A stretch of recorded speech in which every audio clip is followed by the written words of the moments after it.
Hello, my name is Keshwani. That's Keshwani, Keshwani. We are here because we want to prepare for the GMAT. We have been solving GMAT math problems out of this book here, GMAT Review, the official guide, the 13th edition. If you do not own this book already, purchase one immediately. You're going to need it. The problem that we are about to solve is the one that you will find on page number 281. Page 281, and today is our lesson number 88. Problem number 70, the second problem on the page, is what we're going to do.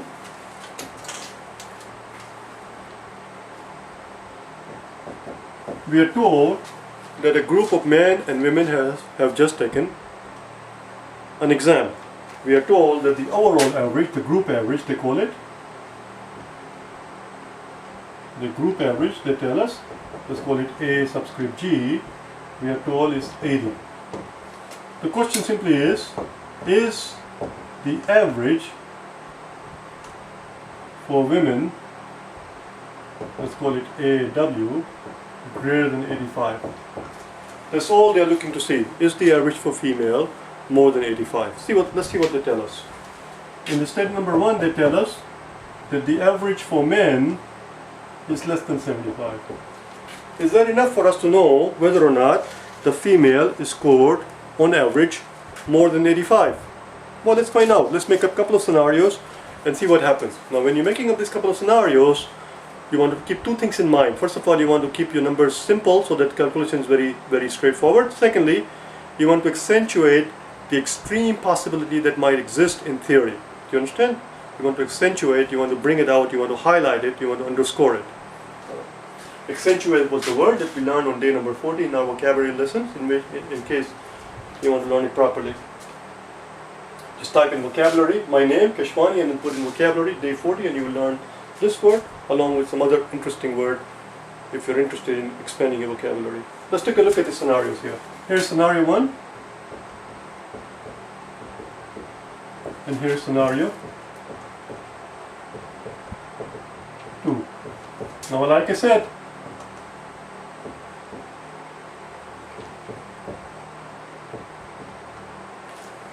you want to contemplate the extreme possibilities that most people do not think of. For example, what if the ratio of men to women was 1 to a million? Let's say we have a class here, class full of 1 million female and one guy. Yes, the lucky one.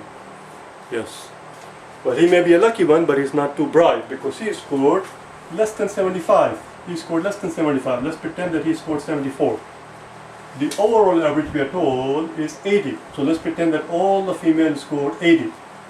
Now, in theory, what's going to happen is that the class average, the group average that they call it, in this case, it's not going to be 80, but it's going to be very, very, very, very close to 80. Because we have 1 million 80s plus a 74 divided by 1 million and 1. So 1 million 80s plus a 74 divided by 1 million and 1, that shortfall of 6 that you see there, that shortfall of 6 is being spread over 1,000,001 people.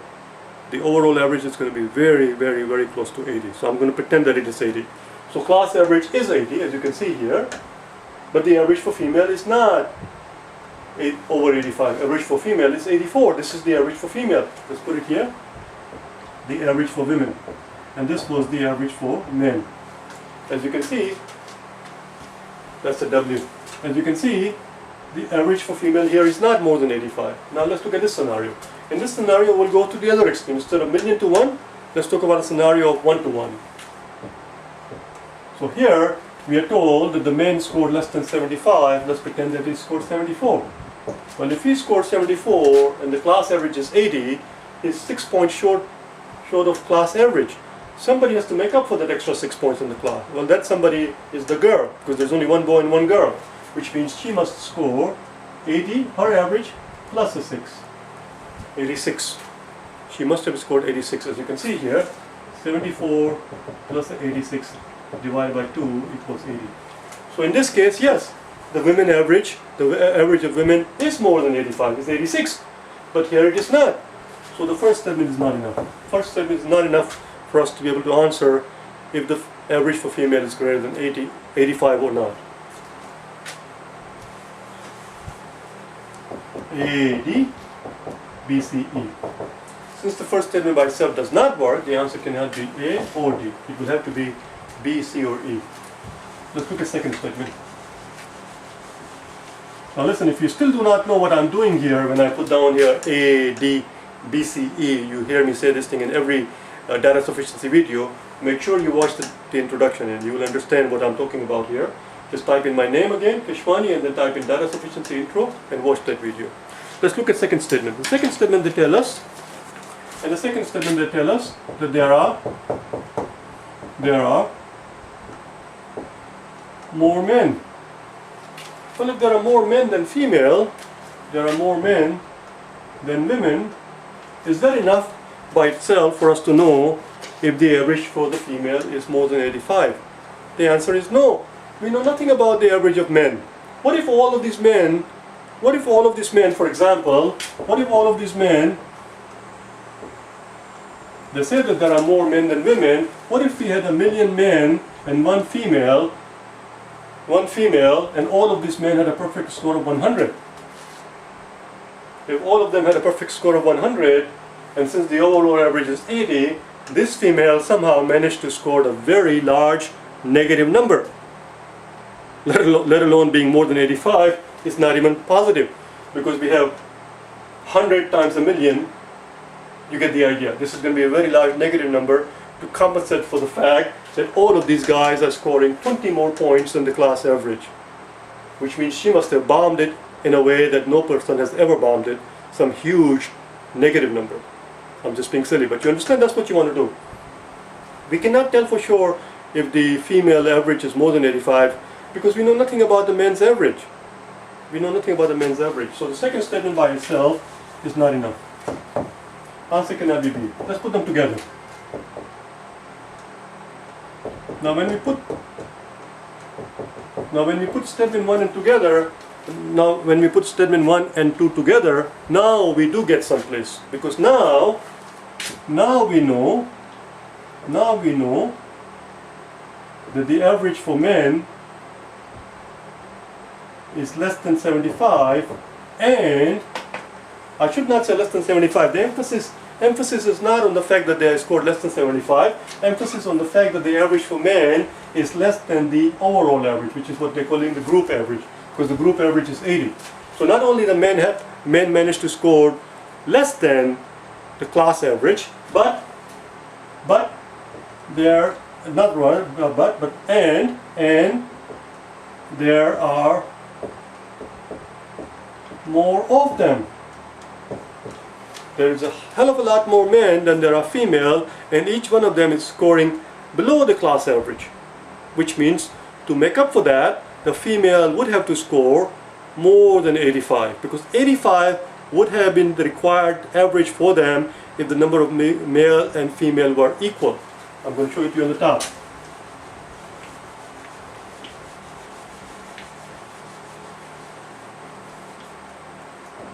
If the class average is 80, they're calling it the group average, and if the men scored 75, let's just say, to keep it simple, average for men, then the female average for women would have to be would have been 85 if we had equal number of men and women.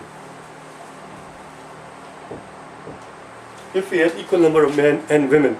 N subscript M is the number of men, N subscript W is the number of female.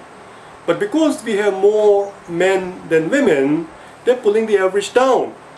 They're pulling the average down much more than in this scenario. Here they're pulling the average down by 5 points, therefore the girl has to pull up the average by only 5 points. But if there are more of them, the girl's average would have to be more than 85. And that's all there is. So putting the two statements together does do the job. The answer is C. The answer is C. That's all it is. And if you want me to convince you by giving you a simple scenario, you can very quickly make up a very simple scenario in the exam. It only takes a few seconds. Like I said before, if you're making up scenarios, if you're contemplating different scenarios, it's always a good idea to keep it as simple as possible. The simplest scenario that I can think of where there are more men than women is to have a class where you have 2 guys and 1 girl, and 2 guys scored below 75, so we're going to make it up 2 guys, we're going to have more men than women. Here is our class of 3 people, men and women, 2 men, one woman, and the men's average is less than 75. Let's pretend it is 74. So I have 2 people, we have 2 people scoring 74 each. Again, let's keep it very simple. Let's pretend that they both scored 74. And then we have 1 girl, that's a 1. We have 1 girl whose score is what we're trying to figure out. Well, what is going to be her score if the overall average is 80? Well, if the overall average is 80, this guy is 6 points less than the class average, which means somebody has to make up for that 6 points. Somebody has to score 6 points higher than that to make up for his deficiency. And this guy is 6 points less than the class average. Well, somebody has to make up for him too. Well, who is that somebody? That somebody is this girl, which means her average would have to be, not only she has to score class average, which is 80, not only she has to carry her own weight, but she has to compensate for the fact that he's 6 points short and he's 6 points short. Her average in this scenario is going to be 92. And of course 92 is more than 85. And if you don't trust me, do it out. You will find that 74 plus a 74 plus a 92 divided by 3 comes out to be exactly 80. So that's it. That's the simple scenario that you make up. So in this scenario, we're fulfilling the conditions. There are more men than women.